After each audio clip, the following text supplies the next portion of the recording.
in the most brutal way possible. Starting off with the least brutal, we have none other than the legendary Chelsea Handler. In March 2014, Chelsea Handler gave Piers Morgan a dose of his own medicine. The interview quickly went south when Piers got distracted by his phone, diverting all the attention away from his guest. You tweet very amusingly. I wish you did. I mean, in the middle of the commercial break, I want your viewers to know, they must know because they're probably following you on Twitter.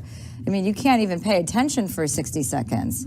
You're a terrible interviewer. Well, you just weren't keeping my attention. That's that's not my problem. Well, it is your problem. This is your show. You have to pay attention to the guests that you invited on your show. If they're interesting enough. Yeah, they are. Listen, it doesn't matter how interesting I am. You signed up for this job. Of course it does.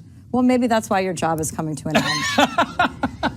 The interview then ended with Piers asking her a question she'd been dying to hear. What's the moment if I said to you, I can give you one moment back in your life to repeat right now? What would you choose? It would be spending this hour differently.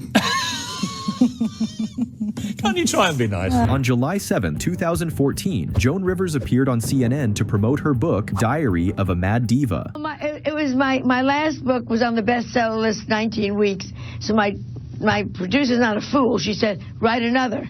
So I said, about what? She said, well, you're funny every day. Write about what annoys you or makes you laugh every day. And that's how the book came about. It was so great to write. What started as a standard interview quickly spiraled out of control when the reporter made an out-of-hand remark. Even with your fashion critiquing, while it's very mean in some ways, people can't wait to hear what you have to say. Really? It's not mean. It's not mean. I tell the truth. I'm sure I say the same things that all your viewers say to their friends sitting next to them on the couch. Instead of taking the hint to move on, the interviewer doubled down, but Joan isn't one to let things slide. About feelings being hurt. Well, not when it's about dresses. It's not about them. It's about clothing. The breaking point came when the reporter steered an animal rights activism to back Joan into a corner. Your book, you're wearing a fur, and you knew that there would probably be animal rights activists. You know, this whole interview is becoming a defensive interview. No! Are you wearing leather shoes? Yeah, shut up. I'm talking. You know what I mean? I don't want to hear. You're wearing fur. You're wearing leather shoes. I'm not an activist, You're eating chicken. Yeah. You're eating meat. I don't want to hear this nonsense. Stop it with, and you do this, and you're mean, and you're that. You are not the one to interview a person who does humor. Sorry. Are we serious? The next comedian on this list didn't just take a stand. He gave the hosts a lesson in proper interviewing etiquette. On June 17, 2013, Russell Brand appeared on MSNBC's Morning Joe show to promote his event. Russell Brand, this summer he's embarking on his first ever worldwide comedy tour. Things started going downhill when the hosts openly admitted they didn't know who he was. All right, joining us now, he's a really big deal. He's a big deal. I know. I'm told this. I'm not very pop cultured. I'm sorry. Comedian, movie star, author, and host of the show Brand X, Russell Brand. Brand went on to explain his love for stand-up comedy. The thing I enjoy most is stand-up comedy because you're direct with your audience. You can't be misinterpreted. People can't get confused. You know what happens if you work in media? People like to change the information so that it suits a particular agenda. If you're in a room with people, then what you're saying is clear. Instead of addressing Brand's point, the hosts turned to a joke about his accent. Funny, the accent, you know, when I see him in person, it's totally fine. Forgetting Sarah Marshall or the TV show, it's fine. But on satellite radio in the car, I can't understand a single joke you say. You can't understand it. Can you understand me? Yeah. The female co-host decided to also jump in with a comment of her own. I think this is my first Brand experience? Brand, yeah. I think it's not listening to him, it's experience. It's just sort of taking it all in. And that was the final straw that pushed Brand to call out their unprofessionalism. You are talking about me as if I'm not here and as if I'm an extraterrestrial. You know I'm from a country that's near to you. Window dummy. We're just sort of admiring the whole, it's the whole thing, isn't it? Well, thank you for your casual objectification. Jim Carrey encountered a reporter who tried to make fun of his painful recent divorce. On September 10th, 2017, Jim Carrey attended New York Fashion Week, where he unexpectedly encountered E! News interviewer Kat Sadler on the red carpet. Jim Carrey, yes. What? I've covered a lot of fashion weeks. This is the first time I've run into Jim Carrey. Excited to interview the legendary actor-comedian, the reporter opened with an insensitive question. Is it true you're wandering the streets? You need a date to the party? What's up? No. I'm doing just fine. Understandably stunned by the question, Jim was baffled and went on to say, So I wanted to find the most meaningless thing that I could come to and join. and here I am. They're I celebrating. mean, you got to admit, it's completely meaningless. Well, they say they're celebrating icons inside. Celebrating Do you believe in icons. Boy, that is just the absolute lowest aiming, possibility that we could come up with. It's like icons. Do you believe in icons? Trying to salvage the conversation, she attempted to shift the tone. You don't believe certain icons have the power to make change, to think differently, to be bold, to inspire others? Artistry? You're one of them. Then Carrie finished it off with an iconic and unforgettable line. On the good foot. Ha! Yeah.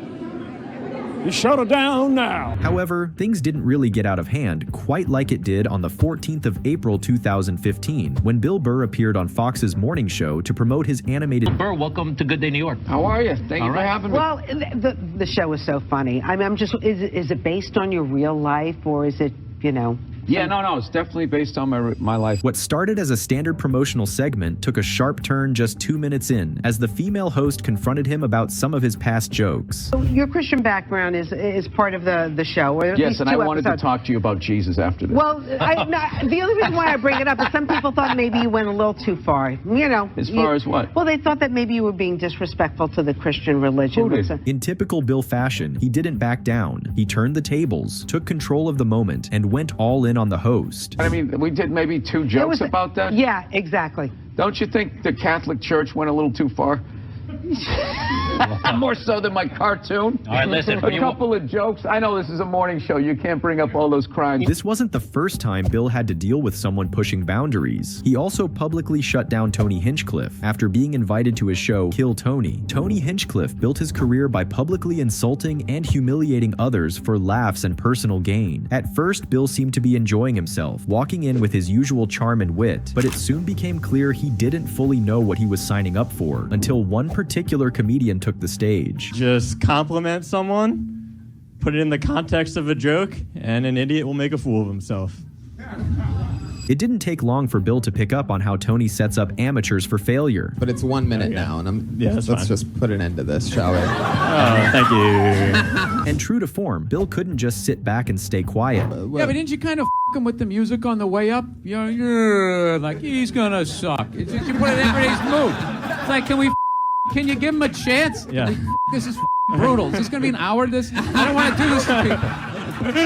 Horrible. Nobody can be funny in a minute. It's stupid. Oh, no, it happened. The next moment involves a legendary comic whose response forced the interview to shut down. In 2007, Jerry Seinfeld's promotional tour for his new movie brought him to the legendary Larry King. Instead of focusing on the movie, Larry seemed fixated on discussing how Jerry's classic sitcom Seinfeld came to an end. 180 episodes. You gave it up, right? I did. They didn't cancel you. You canceled them. This odd remark shocked and insulted Jerry. You're not aware of this? No, I'm asking. Have I hurt you, Jerry? I thought that was pretty well done. But you take a look over here, Peter. What do you see? A lot of whiteys. Oh, this really pisses me off. On October 5th, 2022, Shane Gillis joined the Flagrant podcast to promote the latest Gilly and Keeves special. Gilly and Keeves is coming out, okay? They have a live special, and they're going to sell it through the website. What's the website? GillyandKeeves.tv. The tone of the discussion shifted when the hosts drew a comparison between Shane and a TikToker with Down syndrome. Bro, Shane actually has been working out, dude. This is Let's see it. Hold on. That's crazy. Oh my God. Bro, you look good. Is this from West Point? Having close relatives with Down syndrome, Shane did not appreciate the joke. I don't think that's funny. But, yeah. Dancing to a TikTok video, and that's when Shane had enough. Son, my guy's nice. By the way, that's wow. These guys are awesome. Yeah. They're having fun. Yeah. For you guys to sit here and be like, wait a minute. Let's bring it up and mock them. That's dude. That's a dude. By using them as an insult. That wasn't the only time Schultz stirred up controversy. On another episode, Schultz took things to an even more personal level by mocking his co-host and close friend Akash's nationality right to his face. Bro, nobody milks wheelchairs on a plane like Indians, bro, and it's goddamn annoying. It takes twice as long to get on a airplane if there's Indians there, because every Indian over 45 pretends they're 300 years old. Some argue that Schultz often crosses the line under the guise of comedy, and this moment had his audience starting to take notice. Come on, buddy, come on. Calm down. Yeah, when do we play beer pong? No,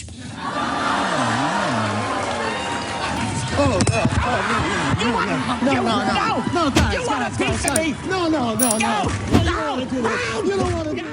This brings us to the final story, one that divided opinions, with some siding with the comedian and others backing the interviewer. At the 2022 Oscars Vanity Fair after-party, Tiffany Haddish was approached by a reporter whose question took her by surprise. Did you do a little costume change? This remark stunned the actress, who immediately fired back with confidence. I'm not wearing a costume. I'm wearing Dolce & Gabbana.